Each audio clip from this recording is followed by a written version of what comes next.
सखी सावित्री समिती माहे मार्च इतिवृत्त लेखन नमुना. माहे मार्चच्या इतिवृत्तामध्ये कोणकोणते विषय असावेत ते आपण या व्हिडिओमार्फत पाहणार आहोत. सर्वप्रथम सुनील बोळे या यूट्यूब चॅनलवर आपल्या सर्वांचे स्वागत. सभा क्रमांक 10 दिनांक वेळ लिहिणार आहात. त्यानंतर आज दिनांक रोजी जीप प्राथमिक शाळा येथे सखी सावित्री समितीची सभा आयोजित करण्यात आली होती. समितीचे अध्यक्ष श्री सौ यांच्या अध्यक्षतेखाली सभा संपन्न झाली. सभेला खालील सदस्य उपस्थित होते. अनुक्रमांक, सभासदाचे नाव, पद, सही असं लिहून आपण खाली सह्या घेणार आहात. वरील सर्व सदस्य उपस्थित झाल्यानंतर मुख्याध्यापक श्री सौ यांनी सर्वांचे स्वागत केले आणि विषय पत्रिकेचे वाचन करून चर्चेअंती पुढील ठराव सर्वानुमते मंजूर करण्यात आले. विषय क्रमांक 1 मागील सभेचे इतिवृत्त वाचून मंजूर करण्याबाबत. ठराव क्रमांक मागील सभा दिनांक रोजीचे इतिवृत्त श्री सौ यांनी वाचून दाखवले असता यावर चर्चा होऊन चर्चेअंती कोणताही बदल न सुचविल्याने ते आहे तसेच सर्वानुमते मंजूर करण्यात आले. सूचक, अनुमोदक, ठराव सर्वानुमते मंजूर. पुढील विषय क्रमांक 2 आंतरराष्ट्रीय महिला दिन साजरा करण्याबाबत.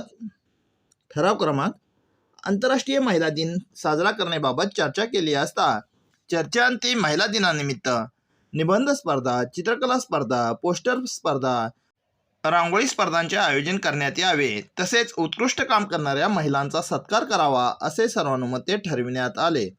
सूचक, अनुमोदक, ठराव सर्वानुमते मंजूर. मित्रांनो, व्हिडिओ आवडत असतील तर लाईक करा, चॅनलवर नवीन असाल तर चॅनलला सबस्क्राईब करा आणि आपल्या शिक्षक बांधवांना शेअर करा. पुढील विषय क्रमांक 3 विद्यार्थिनींच्या पालकांशी संवाद सत्र राबवण्याबाबत. ठराव क्रमांक शाळेतील विद्यार्थिनींच्या आईवडिलांशी वयात येताना मूल या विषयावर चर्चा करण्यासाठी, होणारे बदल, कोणती काळजी घ्यावी या विषयावर चर्चा करण्यासाठी संवाद सत्र आयोजित करण्याबाबत चर्चा केली असता चर्चेअंती पुढील आठवड्यात 1 दिवस ठरवून संवाद सत्र आयोजित करण्यात यावे असे सर्वानुमते ठरविण्यात आले. सूचक, अनुमोदक, ठराव सर्वानुमते मंजूर.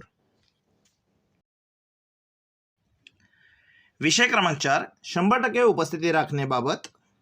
ठराव क्रमांक शाळेतील सर्व विद्यार्थी दररोज 100% उपस्थित राहावेत याविषयी चर्चा करण्यात आली. शाळेतील विद्यार्थ्यांचे सध्या गैरहजेरीचे प्रमाण वाढले असल्याबाबत सांगण्यात आले असता विद्यार्थी शाळेत नियमित राहावेत यासाठी पालक भेटी घेण्यात यावेत व गैरहजर विद्यार्थ्यांच्या पालकांची सभा लावून त्यांच्या अडचणी जाणून घ्याव्यात व उपाययोजना करण्याचा प्रयत्न करावा असे सर्वानुमते ठरविण्यात आले. सूचक, अनुमोदक, ठराव सर्वानुमते मंजूर. पुढील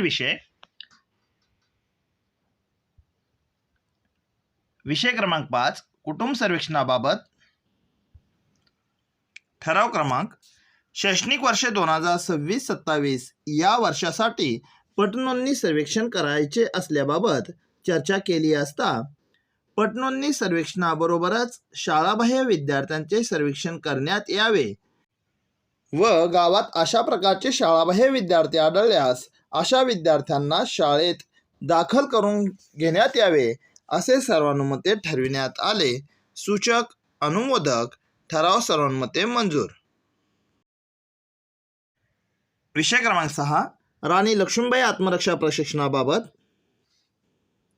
ठराव क्रमांक वाढत्या अत्याचाराच्या घटना तसेच स्वरक्षणाच्या सर्व पैलूंमध्ये सक्षम करणे, कठीण परिस्थितीचा मुकाबला करण्यासाठी मुलींना स्वयंकौशल्यात पारंगत करणे, शाळेतील विद्यार्थिनींमध्ये आत्मविश्वास जागरूकता निर्माण करण्यासाठी राणी लक्ष्मीबाई आत्मरक्षा प्रशिक्षण कार्यक्रम राबविण्याबाबत चर्चा केली असता राणी लक्ष्मीबाई आत्मरक्षा प्रशिक्षणाच्या प्रशिक्षकांना निमंत्रित करून शाळेत प्रशिक्षण कार्यक्रम आयोजित करण्यात यावा असे सर्वानुमते ठरविण्यात आले.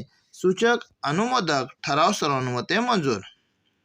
पुढील विषय क्रमांक 7 लैंगिक शिक्षणाअंतर्गत शालेय विद्यार्थिनींसाठी समुपदेशन कार्यशाळा आयोजित करण्याबाबत. ठराव क्रमांक शाळेतील सर्व विद्यार्थ्यांना आजच्या परिस्थितीची गरज म्हणून लैंगिक शिक्षण देणे महत्त्वाचे आहे. भविष्यात होणारा त्रास, कुटुंबाची मानहानी इत्यादी बाबीसाठी विद्यार्थ्यांना लैंगिक शिक्षण देणे गरजेचे असल्याचे सभेला सांगितले असता यावर चर्चा होऊन शाळेतील महिला शिक्षिका यांनी शालेय विद्यार्थिनींची कार्यशाळा आयोजित करण्यात यावी व मार्गदर्शन करण्यात यावे. तसेच महिला शिक्षिका नसतील तर गावातील अंगणवाडी ताई यांना बोलावून कार्यशाळा आयोजित करण्यात यावी असे सर्वानुमते ठरविण्यात आले. सूचक अनुमोदक ठराव सर्वानुमते मंजूर. विषय क्रमांक 8 ऐनवेळचा विषय. ऐनवेळचा कोणताही विषय नसल्याने अध्यक्षांच्या परवानगीने सर्वांचे आभार मानून ही सभा संपल्याचे जाहीर करण्यात आले. धन्यवाद. व्हॉट्सअप ग्रुपची लिंक मी डिस्क्रिप्शन बॉक्समध्ये दिलेली आहे, तुम्ही जॉईन होऊ शकता.